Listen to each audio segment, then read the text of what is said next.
Donc, je vous invite à descendre sur scène. Donc, on accueille le docteur Delphine Loira de l'Institut Curie, Claude Coutier.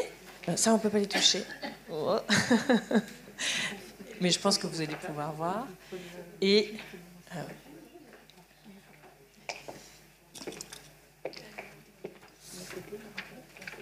voilà, et donc Madame Louisa Stué, voilà, qui est donc, alors excusez-moi, je vous représente, donc à gauche, le docteur Delphine Loira de l'Institut Curie, au centre, Claude Coutier, qui est la présidente du collectif Triplette Rose, et puis donc Madame Louisa Stué, qui est directrice des projets innovation à la délégation ministérielle du numérique en santé. Donc bienvenue à toutes les trois. On va vous laisser donc le temps d'accéder à la fameuse zapette qui est je ne sais pas très bien où. Je vais la chercher, je crois. Donc elle va arriver, parce que la zapette cherchait ses piles, donc la zapette descend, voilà. Puisque vous avez donc quelques slides pour à la fois donc, prendre le temps de vous présenter les unes et les autres et introduire le sujet de cette table ronde, qui est donc finalement comment accéder aux essais cliniques. On en a quand même un petit peu, enfin on a senti le sujet monter toute la matinée avec tous ces progrès thérapeutiques, toutes ces recherches qui sont faites. Et on voit bien tout ce qui est dans ce qu'on appelle la routine, donc proposé un peu partout, dans tous les centres, selon des recommandations, et puis ce qui avance, donc toute la réflexion des chercheurs, et donc c'est l'occasion de saluer tous les CIRIC de France, et notamment le CIRIC de l'Institut Curie, qui a de projets pour faire avancer les choses pour les cancers du sein métastatique notamment. Donc je vous laisse la parole, et je pense que voilà, ça fonctionne, donc ça, moi, c'est bon, j'ai déjà fait mon intro. Voilà, donc quelques temps de présentation, et on vous donne donc la parole, Madame Louisa Stué, et puisqu'on est très honorés d'avoir aussi quelqu'un qui vient représenter nos institutions et le ministère de l'Innovation en santé. On ne connaît pas forcément très bien ce rôle, et pourtant, vous êtes un moteur extrêmement puissant pour faire avancer les choses. Donc. Merci beaucoup. Je souhaite remercier les organisateurs de cette table ronde pour l'invitation, et spécialement Claude qui a beaucoup organisé cette table ronde. Merci infiniment. Donc, tout d'abord, dire un mot donc, sur la délégation ministérielle du numérique en santé que je représente ici. Donc, je m'appelle Louisa Stuwe et je suis en charge des projets liés à l'innovation et à l'international. Donc, c'est un rôle là, avec la plateforme Essais cliniques dont je vais vous parler aujourd'hui pour la préconception qu'on est en train de faire. C'est un projet que j'ai actuellement en cours, mais nous avons plein d'autres actions. Vous connaissez peut-être Mon Espace Santé, c'est quelque chose qu'on gère ensemble avec d'autres acteurs en France, mais il y en a plein d'autres choses qu'on fait. À l'innovation, c'est le plan France 2030, donc il y a une stratégie d'accélération du numérique en santé, et voilà, on a plein d'actions, donc c'est pas l'objet d'en parler aujourd'hui, mais juste vous remercier beaucoup pour l'invitation, et je pense que je passe ensuite là. Ah, c'est moi déjà qui commence, d'accord, je croyais que chacun se présente. D'accord, donc juste quelques mots, donc peut-être aussi parce que je représente le ministère de la Santé et de la Prévention. Donc, comme je vous le disais, je suis à la délégation ministérielle du numérique en santé. C'est donc la plus jeune délégation qui existe au ministère. Mais les ministères a traditionnellement ces directions qui sont en charge de la recherche clinique aussi. Donc, on a notamment la DGS, la Direction Générale de Santé. Et puis, nous avons aussi la Direction Générale de l'Offre de Soins. Donc, nous avons ces deux directions-là. La DGS, elle est plus en lien avec la politique de la santé, la prévention. Mais elle a un bureau, par exemple, typiquement, qui se charge du SIRIPH, c'est un système d'information qui regroupe tous les avis des CPP, des comités de protection des personnes. Donc tous les avis éthiques sont dans ce système d'information, et elle a beaucoup d'expertise sur le sujet. Et par ailleurs, nous avons la DGOS qui finance avec beaucoup de programmes différents, mais notamment le PHRC, vous connaissez peut-être le programme hospitalier de recherche clinique. Beaucoup de financement vont à la recherche académique avec cette direction-là, qui a un bureau donc, dédié à ça. Donc, moi, je suis à la DNS, on est plus sur le numérique en santé. Donc, c'est un volet beaucoup plus orienté système d'information, comme je vous le disais, Mon Espace Santé. Donc, ça, c'est juste pour la parenthèse, pour vous expliquer un petit peu comment fonctionne au ministère. Il y a plein d'autres acteurs en France très compétents et qui font plein de choses, comme le dit le slide, là, spécifiquement pour la recherche clinique. Donc, pour les régulateurs, vous connaissez certainement l'ANSM, Les CPP, je viens de les mentionner. Donc, je ne vais pas faire toute la liste, encore une fois, de les mentionner, mais on vous passera bien sûr les slides par la suite. C'est pour vous dire que beaucoup d'acteurs se chargent du sujet et qu'un cadre législatif applicable est très clair. Donc, d'une part, sur le volet national, avec la loi Jardé modifiée, donc, qui définit le champ des recherches impliquant la personne humaine, les RIPH, où il y a 3 catégories, et bien sûr la législation européenne, avec un nouveau règlement européen sur les essais cliniques médicaments. Il y a aussi un autre règlement européen sur les dispositifs médicaux. Voilà. En 2 mots, juste pour vous mettre le cadre, pour dire que c'est régulé, voilà, on a des acteurs en charge, et voilà, que moi, c'est le volet numérique du ministère. Donc, bonjour à tous, je suis Delphine Noirat, je suis désolée pour la voix. Je suis oncologue médicale, je m'occupe principalement de cancer du sein et également de la recherche clinique à l'Institut Curie. Donc, on voulait revenir sur une petite introduction sur qu'est-ce qu'un essai clinique. Donc, les essais cliniques, ça évalue notamment des nouveaux traitements. On a des essais cliniques dans toutes les pathologies, mais également dans le cadre du cancer. Et également, on peut évaluer des modalités de soins, comme par exemple la recherche de mutations, comme vous l'a expliqué le professeur Pierre Gat. Les essais thérapeutiques ont pour but d'évaluer donc à la fois des nouveaux médicaments ou des associations de médicaments. Également, on peut évaluer des nouvelles administrations, des formes d'administration de médicaments. Par exemple, récemment, dans le cancer du sein, on est passé à certaines voies d'administration par voie veineuse à des voies sous-cutanées. Et puis également, on peut voir des nouvelles techniques de traitement. Ça peut être de la radiothérapie, ça peut être de la chirurgie. Également, il y a d'autres essais cliniques qui sont des essais cliniques qui ne sont pas forcément interventionnels ou en tout cas qui n'ont pas lié avec un médicament. Ça peut être des essais cliniques sur le diagnostic, sur la prévention. Également, c'est des essais cliniques parfois où on peut juste participer en tant que patient pour accepter de donner des échantillons biologiques supplémentaires à but de rechercher de nouveaux biomarqueurs, de nouvelles cibles thérapeutiques. Et puis, il y a des essais cliniques qu'on appelle non interventionnels, où finalement, il n'y aura ni prise de sang, ni biopsie, ni prise de médicaments. Et là, c'est pour étudier suivi des données sur des populations. Donc, les essais cliniques, ils se comportent en 4 phases. Je vais aller assez rapidement, mais pour un peu vous exposer les choses. Donc, il y a les études de phase 1, ou ce qu'on appelle les essais cliniques de phase précoce. C'est quand on va tester une nouvelle molécule chez un humain. Dans le cancer et comme dans d'autres certaines pathologies, notamment le VIH, on ne fait pas les essais cliniques de phase précoce chez des volontaires sains, mais chez des patients atteints de la maladie. Ça ne serait pas éthique de tester une nouvelle chimiothérapie chez un patient qui n'a pas de cancer. Donc c'est pour ça que c'est un peu la particularité en cancérologie pour les essais précoces. Le but, c'est d'évaluer la tolérance dans les phases 1. Et on commence à des toutes petites doses et on suit les toxicités pour essayer de déterminer la dose recommandée, qui est la dose qui n'atteint pas une toxicité non acceptable. Les études de phase 2, c'est fait sur un plus grand nombre de patients. Il faut savoir que les études de phase 1, je reviens un petit peu, mais maintenant, on essaye d'avoir des signaux d'efficacité dès les phases 1. C'est pour ça qu'avant, les phases 1, c'était plutôt sur une dizaine de patients, une vingtaine. Et maintenant, il y a beaucoup plus de patients parce qu'on essaye d'avoir de façon très précoce des signaux d'efficacité. Les phases 2, c'est en général quand on a déterminé la dose d'efficacité et de profil de tolérance acceptable, on va essayer d'avoir en fait des données d'efficacité, donc c'est de dizaines à centaines de patients. Et puis enfin, on a les études de phase 3, qui sont les études en général comparatrices, c'est-à-dire qu'il y a un bras avec le nouveau traitement ou l'association de nouveaux traitements contre le bras de référence. Dans certains cas, c'est un traitement qui est administré classiquement aux patients, ou ça peut être un placebo. Et là, les essais cliniques, suivant les pathologies et les situations, peuvent être d'une centaine de patients à plusieurs milliers. Et puis, cette étude de phase 3, son but, c'est de montrer la supériorité ou l'équivalence par rapport au traitement de référence, le traitement standard, et ça va conduire à ce qu'on appelle l'AMM, l'autorisation de mise sur le marché, et la possibilité d'utiliser ce médicament en pratique courante après passage de nombreux comités. Et puis après, on a des études post-AMM, qu'on appelle les études de phase 4. C'est le suivi d'utilisation d'un médicament. Soit c'est pour identifier des toxicités particulières, soit identifier l'efficacité d'un traitement dans une sous-population. Mais ça peut être de centaines à des milliers de patients.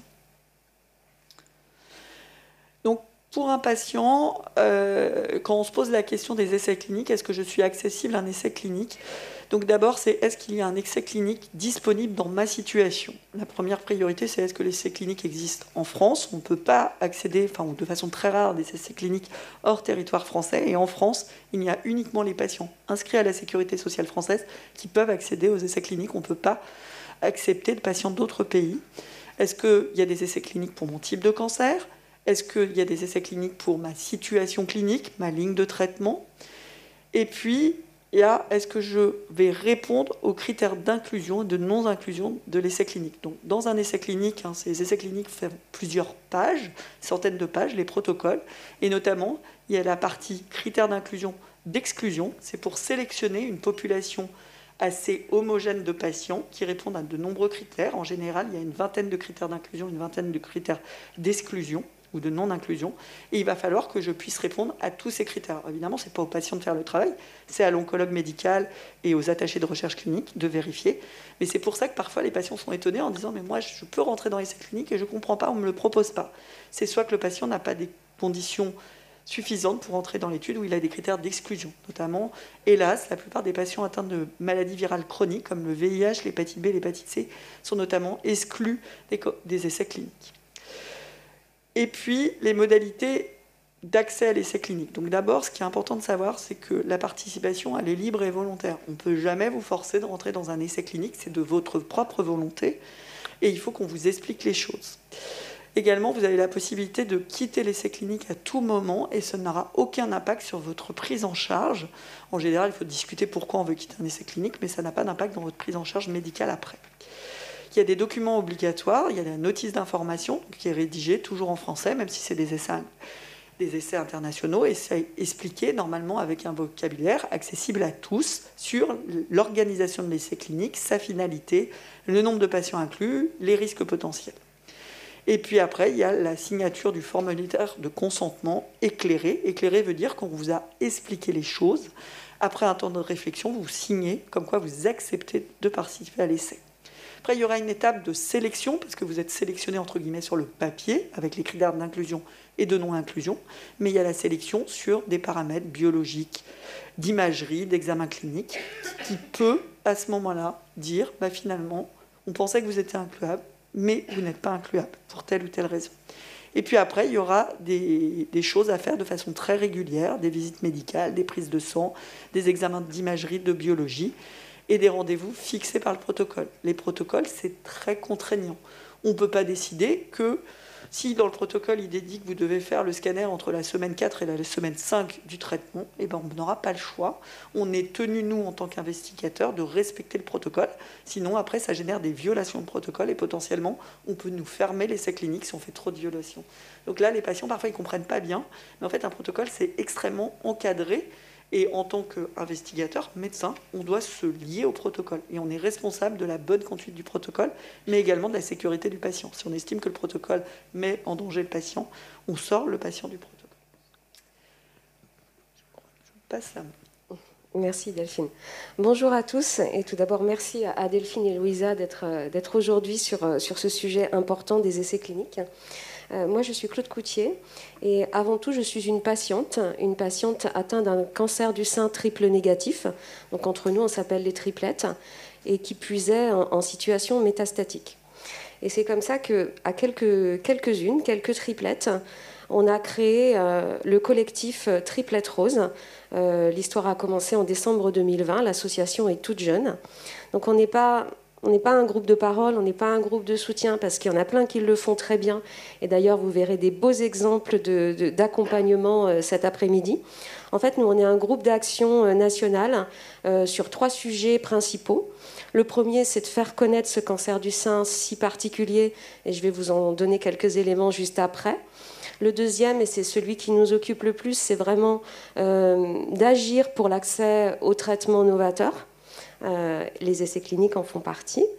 Et le dernier, c'est soutenir la recherche, parce que c'est essentiel et on l'a bien vu tout à l'heure. Voilà, vous pourrez aller sur notre site, vous en saurez plus. Je vais pas utiliser le temps là-dessus.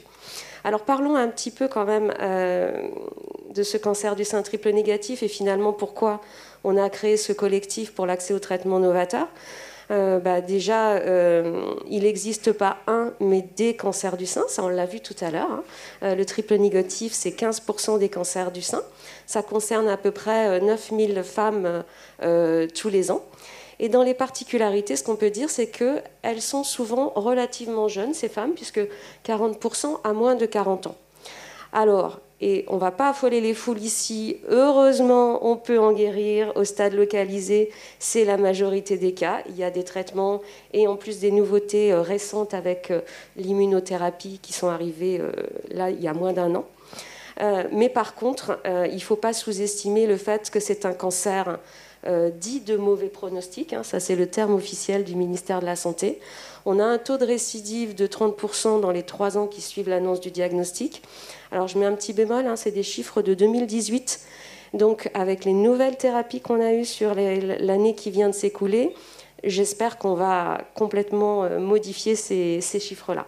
Malgré tout, ça reste quand même un cancer difficile à soigner, avec une médiane de survie annoncée à 14 mois selon les chiffres de 2018.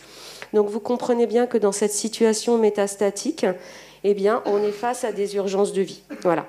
Et c'est pour ça que dans ce contexte-là, l'accès à l'innovation thérapeutique est essentiel. On a besoin de trouver rapidement des thérapies innovantes pour être au minimum dans du vivre avec, et pourquoi pas pour en guérir un jour. En tout cas, ça c'est l'objectif, et on arrêtera le collectif. Voilà.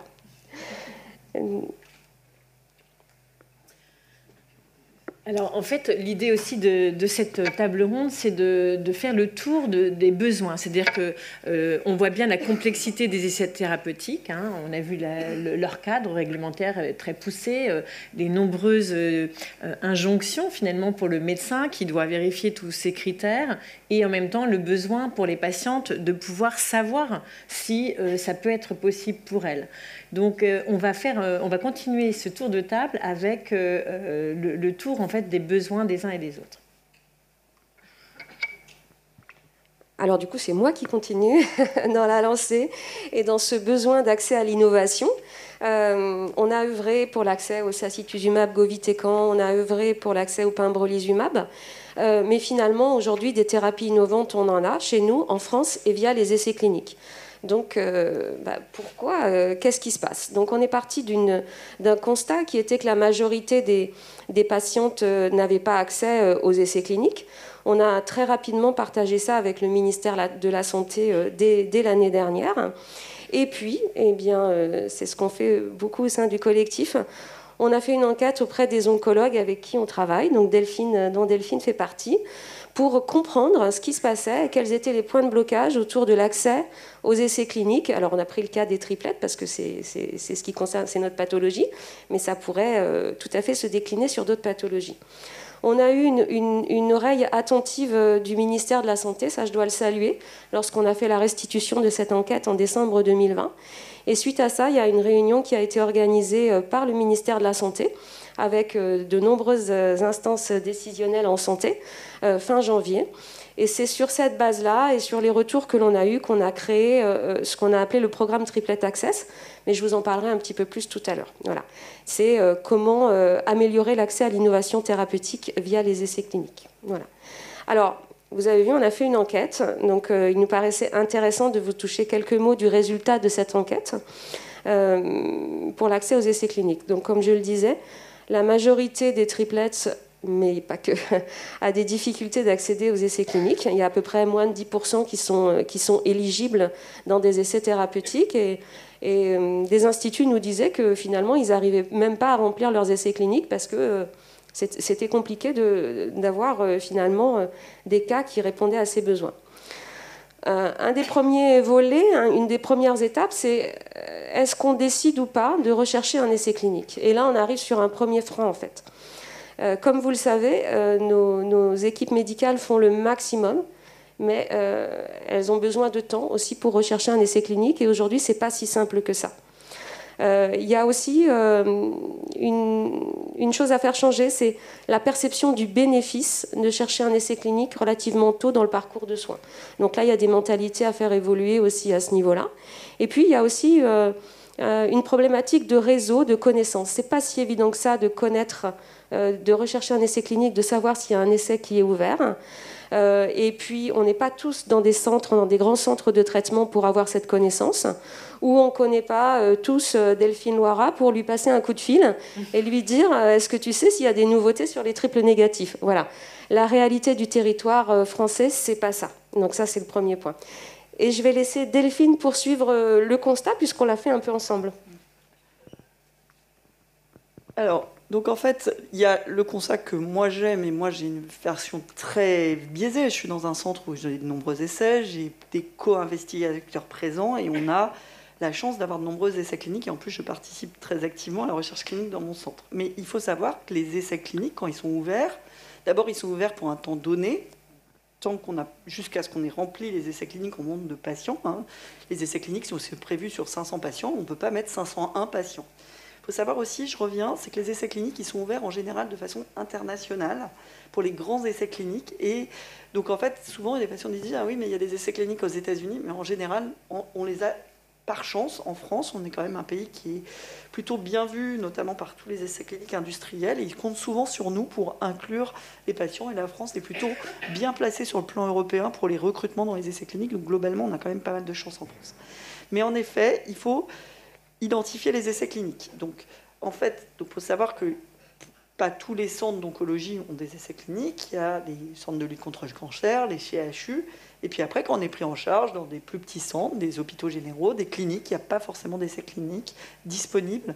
Parce qu'en fait, un essai clinique ne peut pas ouvrir dans tous les hôpitaux. Ce n'est pas possible en termes d'organisation.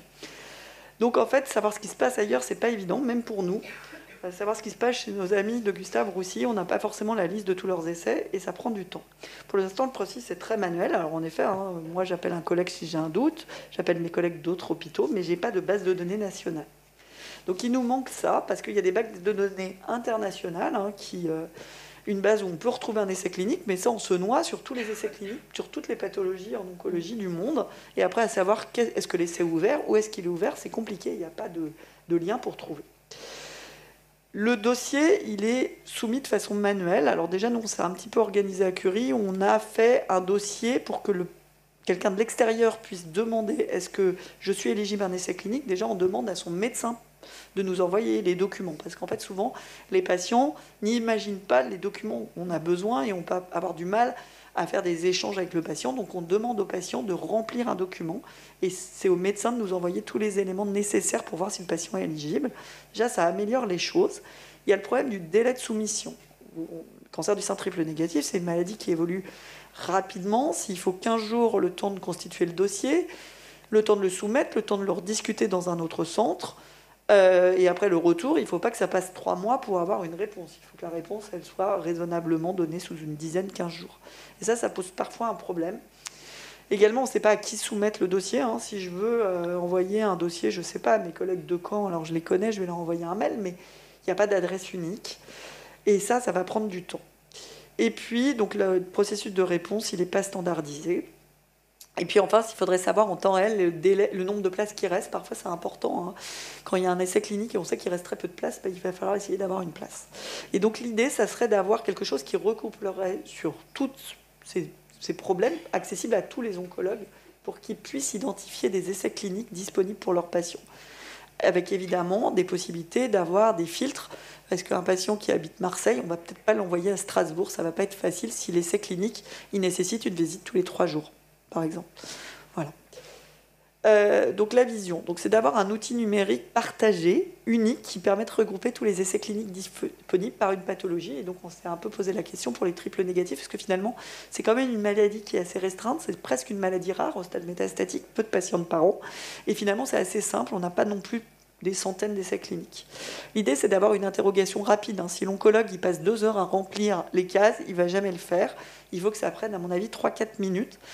Il faut que ça marche par des filtres simples et des mots-clés, et notamment des régions. Si j'ai une patiente, je sais qu'elle n'ira pas à Marseille, il faut que je puisse sélectionner essais cliniques ouverts en Île-de-France, parce que je n'ai pas envie de me dire qu'à Marseille, ça soit ouvert.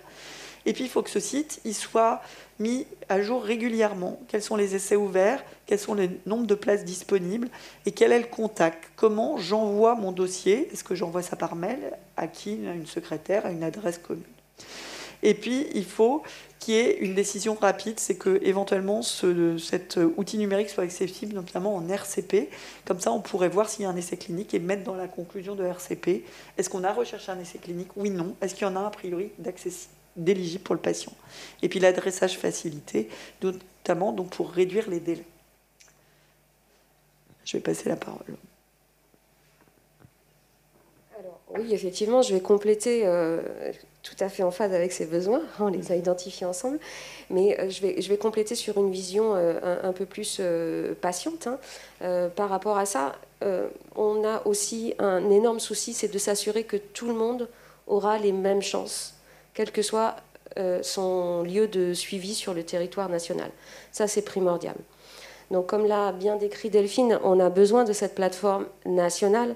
Alors, on dit, nous, dédié au triple négatif dans un premier temps, mais c'est juste pour un pilote, qui soit facile d'accès, ça, merci Delphine, vous l'avez parfaitement décrit, qui soit ouverte à tous les oncologues, mais pas que. Pour nous, c'est très important qu'il y ait aussi un accès pour les patientes. Alors, pas le même que les oncologues, quelque chose de plus accessible, plus vulgarisé, mais en tout cas un accès patient, c'est essentiel, et régulièrement mis à jour. Il faut absolument que cette nouvelle plateforme permette un circuit d'adressage hyper rapide, facilité. On ne doit pas perdre de temps, on ne doit pas être dans des mails, voire des courriers papier. Certains nous ont dit qu'ils recevaient des demandes par courrier papier, donc forcément on perd du temps. Et puis un autre point, puisqu'on se positionne du point de vue patiente, c'est pouvoir les accompagner, parce que c'est pas simple, vous l'avez dit tout à l'heure, faire un choix entre un traitement conventionnel ou un essai clinique, on est face à quelque chose qui peut être compliqué pour une patiente, donc ça doit s'accompagner. Et finalement, de faire le choix d'aller à l'autre bout de la France, c'est un choix, et c'est un choix qui doit être discuté, accompagné avec la patiente. Donc tout ça pour dire en fait qu'on est dans une solution qui est dans l'intérêt de tous. On doit accélérer les inclusions dans les essais cliniques, on doit faciliter le travail pour tous dans cette démarche. Et tout ça, ça devrait aussi des inclusions accélérées, des choses beaucoup plus faciles. C'est un cercle vertueux qui devrait aussi nous apporter de rendre la France encore plus attractive pour ouvrir des essais cliniques chez nous. Donc ça, c'est super important à souligner. Et puis ce qu'on veut faire, c'est-à-dire un pilote pour les triples négatifs, c'est tout à fait déclinable pour les autres pathologies. Donc on ne le fait pas que pour nous, en fait. On le fait pour l'ensemble des pathologies. Merci Claude, merci aussi Delphine pour les explications. Ça remet bien le contexte déjà en fait, parce qu'on a déjà bien entendu les besoins côté patient, les besoins côté investigateur, professionnel de santé en fait pour cette plateforme nationale d'essais cliniques. Alors effectivement, c'est une mesure du plan Innovation Santé 2030. Donc, qui vise à créer une plateforme nationale d'essais cliniques qui informe sur les études en cours et par pathologie. Donc, ça a été inscrit dans ce plan. Et nous, comme l'a dit Claude au début aussi, il y avait déjà une réunion de concertation en janvier au ministère. Et puis, nous avons à la DNS, donc la délégation numérique en santé, reçu une lettre de mission à la fin du printemps qui nous demandait à faire un recensement de l'écosystème de la recherche clinique et aussi analyser un peu ces retours-là pour ensuite rédiger une feuille de route avec plusieurs scénarios chiffrés qui peuvent proposer une telle plateforme nationale d'essais cliniques. Voilà, c'est pour vous donner un peu le contexte que ça a été écouté en fait ce besoin, ça a été concrètement inscrit dans ce plan et on y a travaillé d'arrache-pied, on est toujours d'ailleurs en train de le faire parce que c'est pas encore fini, ça prend pas mal de temps, on a travaillé tout l'été pour vraiment recenser un maximum d'avis et je peux passer au prochain slide. Je vais peut-être juste présenter qui en a vu et après je présente un peu ce qui existe en termes de données et de plateformes déjà existantes. Donc on a fait un maximum d'efforts là pour voir une quarantaine d'acteurs courant l'été. Y inclut, on a eu la chance de voir le collectif Triplette Rose qui nous a également précisé les besoins qu'on a déjà entendus aussi à l'instant et qui ont beaucoup aidé aussi à cerner, à voir côté patient ce qui est attendu. Et donc effectivement, avec les autres associations comme France Asso Santé, mais on a aussi vu un collectif TRT 5 CHV. Les besoins sont effectivement, que disent Claude, c'est effectivement de pouvoir connaître les essais cliniques en cours, tout simplement, mais aussi qui correspondent aux caractéristiques du patient et qui sont géographiquement et physiquement, qui sont accessibles en fait ces essais-là. Et deuxième besoin, c'est aussi comprendre le fonctionnement de la recherche clinique. C'est pas juste avoir accès aux essais, mais concrètement, qu'est-ce que ça veut dire? Donc, je me répète un petit peu par rapport à ce qui a été dit par Claude, mais effectivement, on entend ce besoin-là, parce qu'on ne peut pas juste parler d'un essai clinique sans expliquer ce que ça signifie pour le patient, et aussi, ici, distinguer entre recherche et traitement, et où les deux, en fait. Il faut être très clair sur ces aspects-là. Et troisième, c'est pouvoir donner des informations accessible, vulgarisé, entre guillemets, ce terme, j'aime pas trop, mais c'est juste des informations qui soient compréhensibles et en langue française. On a des très beaux registres, bon, parfois pas non plus toujours cités comme les meilleurs, mais clinicaltrials.gov est la base gérée par la structure américaine en fait en charge de la santé, donc du NIH, et celle-ci elle comporte vraiment une masse de décès, mais ce n'est pas accessible en français. Donc ce qui existe avec santé.fr, on a commencé à mettre en place un moteur de recherche pour traduire les essais qui sont donc les essais qui se déroulent en France et en français, mais c'est pas encore du tout un produit qui peut plaire à tout le monde parce qu'il n'est pas encore ce dont on a besoin aujourd'hui, mais déjà ça existe et on a fait cet effort-là pour déjà aller vers quelque chose en français. Je reviendrai. C'est juste pour vous dire par rapport aux besoins des acteurs. Donc on a aussi évidemment fait le tour des acteurs institutionnels. Je reste encore sur le slide, est-ce que je vais aller plus vite peut-être, pour dire que voilà, les acteurs que je vous ai listés au début par rapport au paysage réglementaire, on les a également entendus, vus. C'est pas aujourd'hui qu'on crée une plateforme, c'est que plusieurs acteurs ont déjà essayé de mettre en place des modèles de plateformes ou autres. Ils ont déjà tenté à mettre en place certains registres et bases, donc il y a du travail existant sur lequel il faut capitaliser.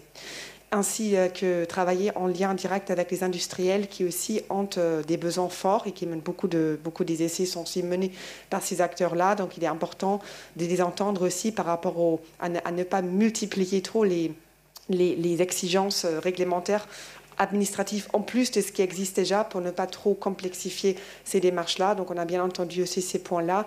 Les structures de soins, évidemment, on en a entendu avec Delphine ce qu'ils souhaitaient, donc je ne vais pas y revenir, mais on l'a entendu. Et les internationaux, on les a entendus plus par rapport à un benchmark, par rapport à une comparaison qu'on a pu faire.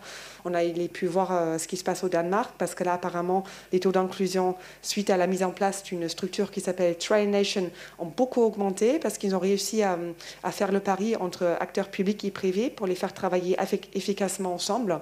Et puis, on a aussi vu d'autres pays qui ont partagé avec nous leurs leçons par rapport à une telle mise en place. Bien sûr, l'EMA, donc je peux la dire prochain slide maintenant, c'est l'Agence européenne du médicament. Donc elle, c'est la plateforme CITES, donc qui a aussi une page publique en fait pour les patients, avec aussi des langues. Donc on peut en fait accéder dans 30 langues en fait, parce que dans les 27 pays de l'Union européenne, il y a beaucoup de langues existantes, donc il y a une traduction possible.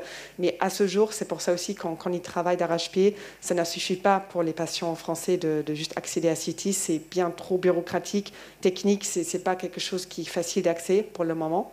Donc il y a cette base-là, CITES pour le médicament, et puis en cours de mise en place, il y a EUDAMED, ça c'est pour les dispositifs médicaux.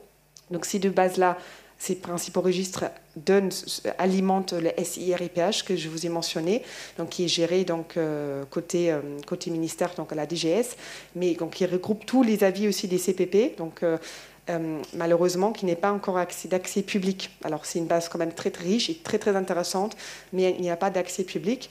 Et il y a aussi, donc, comme je viens de vous dire, Clinical Trials, donc, qui est un peu la base de référence pour beaucoup de chercheurs qui essayent d'y accéder directement, parce qu'elle est d'accès libre, d'accès ouvert, et tout le monde, y inclus vous, pouvez y accéder facilement avec l'interface que je viens de vous expliquer qui s'appelle santé.fr, où il y en a une traduction de Clinical Trials pour la partie France.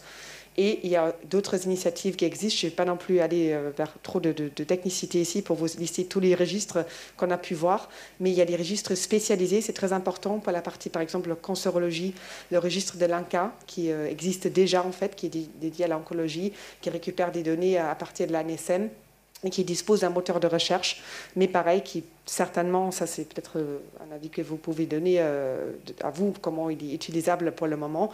Nous, on a notre regard, mais peut-être certainement il y a des choses aussi à améliorer par rapport à d'autres registres aussi. En tout cas, ça c'est pour vous dire que de nombreuses initiatives existent déjà. On a considéré tout ça dans notre cartographie qu'on a pu faire des registres. Donc peut-être... Je m'arrête là ou il y a d'autres... D'accord, parce que je voulais dire, en fait, c'est juste par rapport à cette plateforme-là, il est important de dire que... Donc, en fait, quels sont les bénéfices d'une mise en place d'une plateforme nationale d'essais cliniques? Alors, je ne peux pas vous dire aujourd'hui ce qu'on a conçu comme scénario chiffré, parce que ce n'est pas encore officiel et les arbitrages sont en cours. C'est pour vous dire qu'on a pris en charge le sujet, mais on y reviendra tout à l'heure. D'accord, ça marche. Donc, on reviendra tout à l'heure avec les résultats pour les patients. Merci Louisa. Maintenant, on va parler de tout ce qui est enjeu. Quel est l'enjeu finalement de travailler sur l'accès aux essais cliniques et de cette plateforme? Là, en fait, c'était juste pour vous montrer finalement un exemple comment les essais cliniques ont permis de changer les pratiques courantes dans le cancer du sein triple négatif. J'ai pris les essais les plus récents, évidemment, mais c'est depuis 2 ans où les choses ont bougé. Donc en fait, la France a participé, donc des patients français, à des grandes études internationales de phase 3 qui ont un peu modifié, enfin qui ont clairement modifié la prise en charge des cancers du sein triple négatif, notamment les études Embraca et Olympiade, les études qui ont validé les inhibiteurs de PARP pour les patientes qui sont mutées BRCA1, BRCA2 triple négatif. Ça représente que 10 à 15% des patients triple négatifs. Mais globalement, grâce à ces études auxquelles on a participé, on a accès maintenant à ces médicaments en pratique courante. Il y a également l'accès à l'immunothérapie avec des études à l'association chimio-immunothérapie pour les patientes qui ont le biomarqueur de sensibilité à l'immunothérapie PDL1. Là également, on a participé et ça a permis une AMM en 2022 et un accès précoce. L'accès précoce, c'est l'accès aux médicaments en pratique courante avant qu'il y ait le prix du médicament statué. Et ça représente à peu près 10 à 40% des cancers du sein triple négatif métastatique en première ligne. Et puis il y avait l'étude Ascent qui étudiait une nouvelle molécule, sacituzumab govitecan, qui est la première indication de ce médicament en oncologie. Et on a validé l'efficacité de ce médicament en 2e ou 3e ligne pour les cancers triple négatifs métastatiques. C'est pour vous montrer à quel point, finalement, la recherche clinique qui génère des résultats positifs va modifier la prise en charge des patients. Et finalement, entre les premières inclusions dans les essais et l'accès précoce, ça a été assez rapide, alors notamment grâce aux associations de patients qui ont quand même fait du lobbying, ce qui se faisait assez peu en France, je pense, et ce qui se fait pas mal aux États-Unis, pour accéder de façon plus rapide aux médicaments. Et donc, l'importance, finalement, de participer à ces essais en tant que patient. D'une part, c'est une chance pour ces patientes, parce que les patientes qui ont été dans le bras avec ces nouvelles molécules ont tiré un bénéfice, et également, elles ont fait avancer la recherche clinique et l'arrivée des médicaments en pratique courante. Diapositive suivante. Alors, je vais compléter justement avec ces principaux enjeux dans tout ce qu'on a pu identifier aujourd'hui. Donc, ressortent quatre principales priorités. Donc, c'est avec la mise en place de la plateforme, c'est d'améliorer le délai de prise en charge, parce qu'aujourd'hui, on a bien vu, la recherche d'un essai est complexe et on a un risque fort de progression de la maladie si on n'a pas une prise en charge rapide dans cette pathologie. Ensuite, on voit bien une autre priorité qui est de réduire l'inégalité d'accès aux soins sur le territoire en mettant une information accessible par tous et à jour, donc tout le monde le même niveau d'information au même moment et où qu'on soit. Ça, c'est important. Donc, on a effectivement une augmentation de l'accès à l'innovation parce qu'on va aussi communiquer autour de ça. Donc, on va le faire rentrer dans une démarche et dans un procédé beaucoup plus naturel, en fait. Et dernier point, notre volonté, comme je le disais tout à l'heure, d'accompagner les patientes dans ce choix entre accès conventionnel et essais cliniques et surtout, et aussi, le point très important, donner accès à l'information sur ces essais cliniques et sur leur existence. Et éduquer aussi, sensibiliser sur ce qu'est un essai clinique, mais ça, on le fait déjà aujourd'hui. Donc je vais laisser la parole à Louisa qui va compléter sur ces enjeux identifiés dans le cadre de l'étude. Merci beaucoup. Effectivement, nous avons pu conduire ces entretiens et en déduire certains grands objectifs pour la plateforme nationale. Alors évidemment, c'est une plateforme nationale, elle ne pourra pas tout faire ce qu'on a entendu en besoin, par exemple ici, mais au moins pallier à une partie. Donc les acteurs ont souhaité, dans un premier temps, comme on l'a aussi entendu, mais c'est l'ensemble des acteurs qui souhaitent une meilleure accessibilité aux essais cliniques en cours.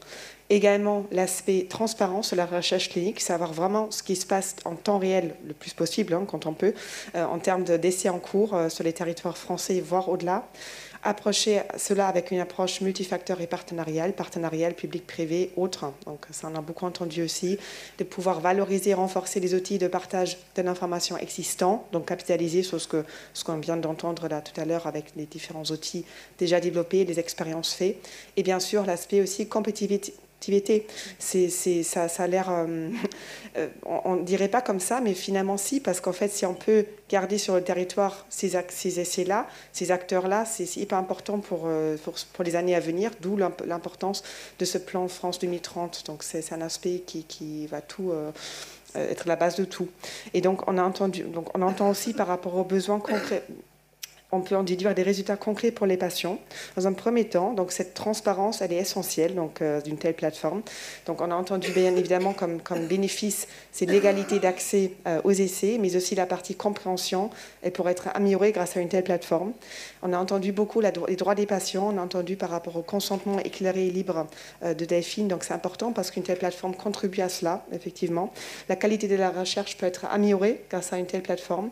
Donc, ça concerne, je pense, tous les acteurs parce qu'on va renforcer la compréhension, éviter aussi les risques éviter les risques d'adressage erroné aux essais grâce à plus de transparence, à une telle plateforme. Donc les enjeux sont multiples, les résultats sont concrets. Par contre, on a cet enjeu-là qui est fondamental, on appelle ça l'enjeu du dernier kilomètre. Et c'est celui-là où comment on peut tenir compte des spécificités là qu'on a entendues ici, qui sont vraiment très spécifiques, par exemple pour le cancer triple négatif. Ce sont des spécificités thérapeutiques, mais aussi géographiques.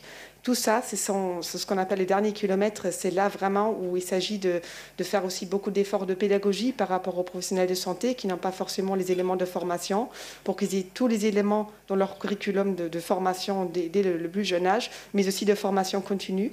Les patients, on a la chance d'avoir ici l'association avec Claude qui est extrêmement bien informée. Vous êtes vraiment des experts dans comment vous présentez les choses, mais ce n'est pas le cas pour toutes les associations. Donc il faut aussi offrir les outils de formation. Donc ce sont des choses qui vont bien au-delà de cette plateforme qu'on appelle le dernier kilomètre et qu'il faut adresser. Et on va aussi les adresser ensemble dans notre note de cadrage au cabinet du ministre quand on fera leurs recommandations.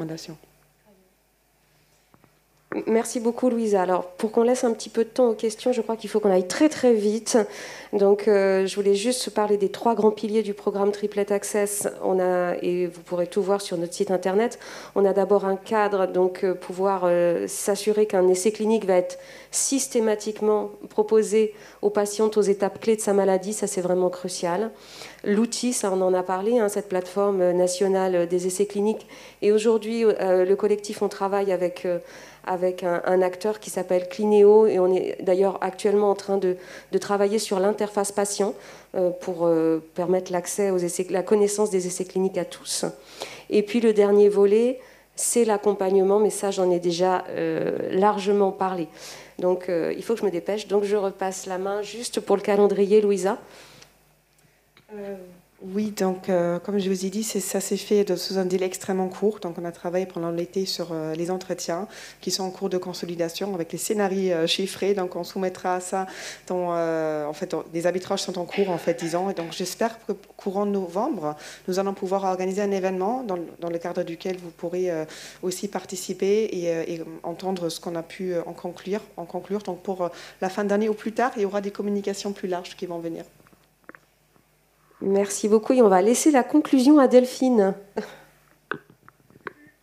Alors, dans les choses qui sont importantes dans une vision d'avenir, c'est augmenter le travail collaboratif dans les différents établissements de soins, que les grands centres qui ont souvent les essais cliniques puissent communiquer peut-être de façon plus fluide avec les plus petits centres et dans les 2 centres. C'est important qu'il y ait des patients de petits centres qui puissent venir dans les essais cliniques. Et ce qu'on est en train de faire pour peut-être d'autres problématiques, de faire des traitements plus proches des patients et que les patients ne traversent pas l'Île-de-France, par exemple, pour avoir un traitement conventionnel. Important de l'adressage des patientes, éventuellement créer, alors dans certaines pathologies rares, il y a des RCP régionales ou nationales de recours, pourquoi pas dans le cancer du sein triple négatif. Également optimiser donc, le process de soumission des essais cliniques et d'ouverture. On sait que souvent, quand il y a des essais cliniques interventionnels internationaux, on met quand même parfois plus de temps que d'autres pays à pouvoir ouvrir l'essai clinique en France. Le process est long pour l'ouverture d'un essai clinique et ça, je pense que c'est important qu'on soit aidé d'un point de vue gouvernemental. Pourquoi qu'on n'ouvre pas 6 mois après d'autres pays, parce que parfois on est un peu à la traîne. L'information des patients, donc ça c'est important, et notre rôle de travailler en collaboration avec les associations de patients. Et puis, l'important, parce que ce qu'on ne vous a pas forcément beaucoup dit aujourd'hui, c'est que la plupart des essais cliniques sont des essais cliniques qu'on appelle à promotion industrielle. C'est nos partenaires qui sont l'industrie pharmaceutique qui ouvrent les grands essais cliniques. C'est des essais cliniques extrêmement coûteux. Et en fait, on n'a pas l'argent et la capacité de faire des essais cliniques, enfin, ou peu, notamment sur des nouvelles molécules, que ce soit un hôpital, un institut de recherche. Et ça, ce qui est très important, c'est l'argent gouvernemental qu'on a avec des appels d'offres qui nous permettent de faire des essais cliniques qui sont souvent des essais cliniques que ne feraient pas des industriels parce qu'ils n'ont pas d'intérêt. Et ça, c'est de pouvoir perdurer, les PHRC, etc., et de pouvoir développer des essais académiques qui posent des vraies questions cliniques, et notamment avec des groupes collaborateurs comme Cancer. Écoutez, merci beaucoup pour cette table ronde. Je pense qu'on peut vous applaudir. On va laisser la place aux questions parce que je crois déjà que c'était un sujet vraiment essentiel. On est aussi en pleine, j'allais dire, démocratie en santé. On voit ici la place du ministère, la place des cliniciens, la place des associations de patients et l'importance de ce dialogue pour faire avancer les choses collectivement.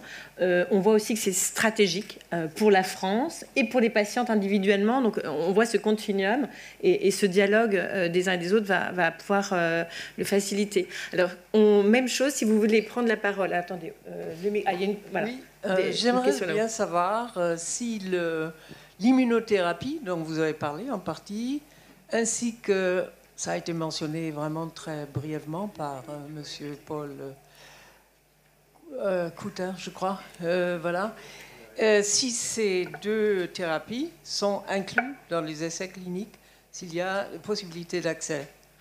Et moi, je dois dire, moi, je suis une patiente de 4 mois. Je suis effectivement sous Taxol plus immunothérapie. Maintenant, on me change. Et il y aura le Troveldy qui m'est recommandé. J'aimerais bien en savoir plus de tous ces médicaments, de tous ces traitements. Et bon, aussi savoir s'il y a possibilité à l'accès clinique. Là, c'est un cas très particulier, mais tous les médicaments qu'on vous propose sont passés à un moment via des essais cliniques pour être validés. Donc en fait, tout ce qu'on vous donne, il y a eu un moment des essais cliniques qui les ont validés. Oui, alors juste, voilà, Paul Cotu, et après, donc levez la main, et on a aussi des questions des personnes qui sont en ligne. Donc à vous. Alors j'ai un commentaire et une question, surtout pour vous, Louisa. D'abord, le commentaire, c'est que quand vous dites merci, je pense que c'est nous qui devons vous dire merci, parce qu'enfin les choses bougent, et c'est grâce aux patientes. Et ça, je pense que c'est un moment unique dans l'histoire du monde de la santé en France, et qu'il faut absolument le reconnaître et le saluer. Et que je vous en supplie, continuez à être moteur comme vous l'êtes là, ça va faire changer les choses, ça a commencé à faire changer les choses, et j'espère que c'est le début d'une longue aventure commune. Et que comme ça, nous pourrons vraiment avancer. La révolution médicale, elle sera sociale ou elle ne sera pas. Soyons clairs. Et donc, encore une fois, merci. Après, Louisa, je vais vous asticoter un tout petit peu. Vous avez très bien montré les 42 ou 49 partenaires que vous avez rencontrés en un temps extrêmement court, et ça, c'est remarquable aussi. Ma question porte sur l'égalité d'accès aux soins. Plus de la moitié des patientes en France sont traitées dans des centres libéraux solitaires. Vous avez rencontré dans la structure de soins les gros machins, les CHU, les CLCC, Elzan, qui est un acteur important, mais c'est 135 établissements qui ne font pas que de la cancérologie. Autrement dit, la majeure partie des soignants qui s'occupent de cancer ne sont pas représentés, en tous les cas, dans ce que vous avez présenté. Donc, question, comment est-ce qu'on va franchir cette difficulté-là, qui est une vraie difficulté, hein, j'en conviens tout à fait. Et deuxièmement, et je pense que c'est indirectement corrélé, ça ne vous concerne pas, ce n'est pas forcément numérique, mais c'est une question centrale en France, qui est qu'il n'y a pas aujourd'hui de formation médicale continue obligatoire validante. Je m'explique. Le renouvellement de notre autorisation d'activité n'existe pas. Je suis diplômé cancérologue depuis 30 ans, enfin, pas tout à fait, mais personne n'a jamais vérifié, si ce n'est la cooptation par les pairs et puis les patientes qui me font confiance, que je suis toujours compétent. Et que mes connaissances sont à jour. Alors, je prétends que oui, mais non, je suis totalement incapable de traiter un cancer du poumon, par exemple. Donc, ça, c'est une question fondamentale et qui est malgré tout reliée, parce que le fait d'être isolé et de ne pas avoir accès de manière organisée, sanctionnée dans le bon sens du terme à cette formation continue, puis quand je me retrouve à prescrire du pembrolizumab, eh bien je ne sais pas le faire. Et du coup, je ne sais encore moins imaginer qu'il y a un essai clinique et adresser une patiente à un essai clinique. Donc on peut numériser énormément de choses, et c'est certainement extraordinairement important, mais nous partons de très loin en matière d'égalité de formation, de suivi du personnel soignant, et je ne parle pas que des médecins loin de là, de la mise à jour permanente des connaissances, et si on arrive à générer ce mouvement, alors on verra par quel bout il faut le prendre, si c'est par ce bout-là, eh bien tant mieux, allons-y. Mais vous ne pouvez pas laisser de côté cette fonction-là. Quand nous adressons avec Delphine des patients chez des collègues pas forcément très loin de Paris, et qui nous les renvoient parce qu'ils nous disent « je n'ai pas le temps d'apprendre et je ne sais pas faire », c'est absolument désespérant. Pour nous, pour les patients, pour nos collègues. Donc tout le monde est perdant dans l'affaire. Donc là, vous avez un travail de fond à réaliser. D'abord, il faut réaliser cette difficulté-là, parce que c'est finalement le cœur de ce qui nous occupe aujourd'hui. Si tout le monde a l'accès à l'information en permanence, est formé, suivi, éduqué, nous et vous, alors là, on pourra y arriver.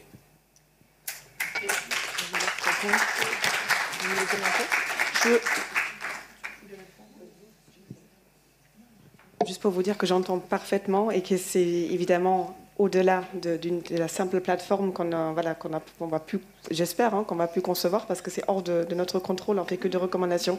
En tout cas, j'entends parfaitement votre point qui est essentiel, qui fait même pas partie du dernier kilomètre et même de tout le marathon en fait, en quelque sorte. Donc j'entends parfaitement. Et par rapport à la médecine de ville, par rapport à ce que vous dites, effectivement, on a fait ce qu'on pouvait et il n'est pas non plus encore trop tard. On est encore en train de recueillir d'autres avis le plus possible. À un moment donné, il a fallu. On a entendu aussi ces points de vue à travers les acteurs qui nous ont exprimé ça. Donc à un moment donné, rien n'est arrêté pour le moment. Donc on va encore faire un maximum pour les inclure aussi, ces avis-là.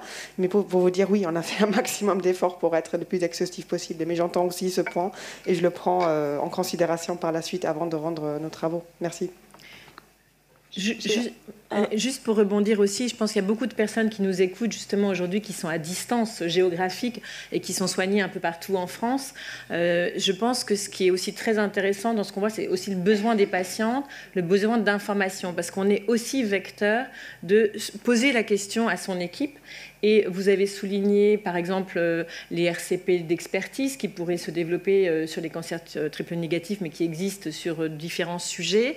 L'idée, c'est pas forcément que toutes les patientes viennent faire des kilomètres, etc., tout le temps, mais en tout cas qu'à certains moments, on se pose la bonne question au bon moment du parcours et que finalement, même si je suis un oncologue généraliste, par exemple, dans une plus petite structure en région, je sache vers qui me tourner. Et il y a ça aussi. Où est-ce que je trouve l'expertise? Où est-ce que je peux avoir un éclairage, quitte après à ce que le traitement soit poursuivi en région dans ce centre. Ce n'est pas le problème, mais d'avoir les bonnes questions au bon moment, c'est un enjeu de prise en charge majeur, particulièrement crucial, notamment donc pour les patients de cancer du sein triple négatif. Et franchement, je pense que ce travail, il est extrêmement utile et il va évidemment être bénéfique beaucoup plus largement, on le voit bien. Je voudrais juste rebondir très rapidement sur ce que dit Paul Cotu, c'est que les cancers du sein métastatique, et comme aujourd'hui c'est la journée du cancer du sein métastatique, il n'y a pas d'obligation de passer le dossier en commission pour les cancers du sein métastatique. Nous, on joue le jeu à l'Institut Curie, à chaque ligne, de rediscuter les dossiers pour vérifier qu'il n'y a pas d'essai clinique disponible pour les patients, parce que parfois on oublie un essai clinique. Et puis également pour vérifier qu'on suit bien les recommandations nationales, internationales de l'ESMO. Et ça, c'est aussi votre pouvoir, probablement, de demander que les dossiers suivent bien les recommandations internationales ou nationales, ce qui ne font pas toujours le cas, et c'est ce que disait Paul, sur quelqu'un qui, par exemple, ne va pas se mettre au fait des dernières recommandations ou qui ne les applique pas. Merci beaucoup. Alors, on a une première question ici, et puis après, on vous passera le micro par là, et après, on prendra les questions en ligne.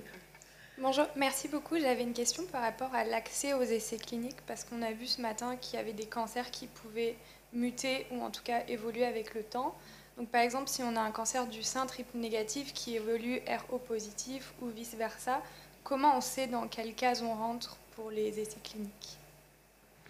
C'est assez simple. En général, c'est la dernière biopsie qui fait foi. Donc en fait, quand il y a un changement du phénotype, on propose l'essai clinique qui correspond au phénotype. Il y a beaucoup d'essais maintenant qui demandent ce qu'on appelle la relecture centralisée du matériel tumoral. Il faut qu'on envoie un morceau de tumeur à l'extérieur pour qu'il vérifie bien que c'est un triple négatif ou une tumeur HER2+, par exemple. Alors, on a une question, voilà, en haut de... Bonjour. Tous ces échanges sont effectivement très encourageants et donnent beaucoup d'espoir. Moi, ce qui m'interpelle, c'est un peu le calendrier qui a été présenté. Pour l'instant, on a, en tout cas pour le ministère, une date du mois d'octobre où il y a effectivement des échanges et puis il y aura effectivement des décisions. Mais le plan est indiqué pour 2030. Est-ce que la base devra être prête pour 2030 ou est-ce que vous espérez pouvoir la mettre en ligne avant, ce qui effectivement pour des patientes comme des triplettes est très très cruel, même si pour l'avenir c'est formidable, mais pour les malades actuels on manque de temps. Alors je vais voler d'abord le micro à Louisa et je la laisserai répondre après. Moi je vais vous répondre pour l'action qu'on est en train de mener sur le programme Triplet Access. Donc on travaille avec une société qui s'appelle Clinéo pour mettre en place cette plateforme. Et on va sortir le pilote en fin d'année. On essaye de trouver la date justement pour annoncer le lancement de ce pilote. Donc c'est un peu difficile pour décembre, mais on essaye, sinon ce sera janvier. Donc là, il y aura déjà quelque chose de concret en mode pilote pour les triples négatifs en fin d'année. Et moi, je reprends sur le calendrier général. Donc 2030, c'est vraiment, ça concerne tout le plan France 2030. Donc en fait, là, on a saisi de l'urgence, d'où la lettre d'émission qui nous est parvenue à la fin du printemps. C'est pas depuis hier qu'on en parle de ce besoin. Je pense que certains acteurs nous en parlent depuis 10, voire plus d'années qu'il y a ce besoin d'une plateforme nationale. Donc nous, on va faire ce qu'on peut en termes de calendrier pour proposer quelque chose qui peut se faire, par exemple, comment on dit en anglais, un proof of concept, donc quelque chose, une version test, peut-être qui peut se déployer sur moins d'un an, par exemple, déjà pour voir ce qui se passe, peut-être cibler certaines pathologies, par exemple, ceci une possibilité pour aller plus vite, pour tester comment ça marche. Mais on ne peut pas non plus faire quelque chose qui ne marche pas non plus, parce qu'en fait, il y a aussi tout un sujet de confidentialité des données aussi, parce qu'on a vu avec CITES, par exemple, la plateforme européenne, à un moment donné, il y a des données qui ont fuité, et hop, toute la plateforme a été mise plus en accès libre pour les patients. Donc c'est vrai que c'est dommage, des scénarios comme ça, il vaut mieux bien les construire, mais pas non plus sur 5 ou 10 ans. Donc je pense qu'il faut saisir de l'urgence. Juste une autre chose aussi, ce qu'on fait avec Mon Espace Santé, on travaille vraiment de manière proche avec aussi des acteurs privés où il y a un processus de certification dans l'idée de l'État plateforme un petit peu, où on donne vraiment des lignes directrices fortes venant de l'État, basées sur l'interopérabilité, sur la sécurité, sur l'éthique. Et ensuite, on travaille avec ces acteurs privés pour justement qu'ils fassent partie d'un catalogue en fait, de services liés à Mon Espace Santé. Donc ça, c'est un peu similaire, quelque chose qui est possible de prévoir aussi pour une telle plateforme. Alors, je mets un point d'interrogation, mais il est essentiel de travailler dans une approche partenariale, public-privé, comme je viens de dire avant, justement parce que des initiatives comme l'indique Claude existent déjà. Donc, on ne peut pas avoir 10 000 plateformes en même temps. Il faut faciliter au maximum le sujet pour avoir une approche tous ensemble. On va prendre une dernière question dans la salle et puis une en ligne. Je voulais juste dire à la dernière patiente qui s'est exprimée que votre expression me touche énormément et je l'entends. Et courage. Donc difficile de faire la transition, mais j'ai quand même essayé de la faire. Déjà, merci au collectif Triplet Rose. Bon, il se trouve que, je vais être honnête avec vous, je connais Claude, parce qu'au-delà des triplettes, vous avez donné un espoir à plein d'autres patients qui sont concernés par le cancer métastatique. Oui, professeur, l'avenir, il est social, mais il faut comprendre la vie actuelle de la jeune patiente à qui on peut même dire, moi je me le suis entendu dire, le médecin qui me l'a dit était bienveillant, et voilà, donc c'est bienveillant. Mais il me dit, mais vous compreniez quand même, Linda, que des patientes comme vous, avant, on les perdait en 3 ans. Et moi, j'ai osé le dire à ce docteur, ouais, mais moi je suis là, on est plein d'autres à être là. Et en fait, toute la société continue à ignorer ce qu'on vit. Parce que le quotidien, quand on est jeune, on doit limite s'excuser d'être encore en vie, malgré le cancer métastatique, de devoir rebosser, de devoir avoir une liste à l'après-vert de symptômes secondaires, de devoir se battre contre les administrations, de devoir souvent se battre contre l'employeur, de devoir être hyper pédagogue avec notre entourage en disant « En fait, je ne meurs pas demain, mais peut-être qu'après-demain, en fait, on ne sait plus bien. » Et je vous assure, je vous le dis en mode humour, parce que c'est ma façon de le faire, et au bout du bout, il n'y a plus que l'humour. Je vous assure que c'est épuisant. Nous n'en pouvons plus. Et quand j'ai rencontré Claude, bon, il se trouve qu'on a fait une formation ensemble, c'est la première avec qui j'ai voulu échanger en disant « Mais merci, parce que vous avez été dans une telle urgence, vous avez osé faire le job, mais moi, je souhaite que toutes les autres patientes se mobilisent avec vous, médecins, avec vous, institutions, mais qu'on arrête de nous ignorer comme ça. Moi, j'en ai assez de devoir m'excuser d'être en vie. Et j'en ai assez de devoir répéter et répéter que c'est le cumul des handicaps au quotidien, essentiellement parce que j'ai eu la malchance de développer un cancer métastatique d'emblée jeune.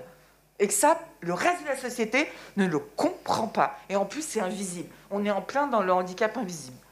Donc voilà. Donc je voulais faire ce témoignage et vraiment, c'était pour rebondir sur ce que vous avez dit. Force avec vous. Merci beaucoup pour ce témoignage très fort et je crois qu'il rentre complètement en résonance avec l'esprit de cette journée du collectif 1310 qui est justement une journée très engagée pour les patients touchés par un cancer du sein métastatique et sur tous les champs, essayer de répondre à ces enjeux, de vivre avec. Et cet après-midi, avec les associations du collectif, il y aura d'autres moments d'échange qui seront beaucoup plus sur justement le vivre avec, l'accompagnement, différents coachings et probablement encore des mobilisations d'un autre ordre. On a vu celle extrêmement importante de l'accès à l'innovation thérapeutique à travers les essais thérapeutiques, le rendre possible, équitable, efficace, mais ça va être aussi ces enjeux-là, plus sociétaux, comment vivre, comment travailler. On avait fait une enquête, je la ressors un tout petit peu cet après-midi, sur la charge mentale des patientes touchées par un cancer du sein métastatique. Elle est juste énormissime. Et donc, ce que vous dites, c'est ça, un épuisement. Il y a avec nous cet après-midi une association aussi récente avec OSE qui propose le concept de temps de répit, de séjour thérapeutique pour faire une pause, parce qu'il n'y a pas de pause sinon, et c'est crevant. Donc, on continue. Alors, on a pris un petit peu de retard. Je vous invite à venir déjeuner avec nous donc, à l'étage. Vous avez une petite pause repas. Vous pouvez commencer à faire la rencontre de différentes associations de patients. Et je pense qu'on peut applaudir et remercier pour cette table ronde.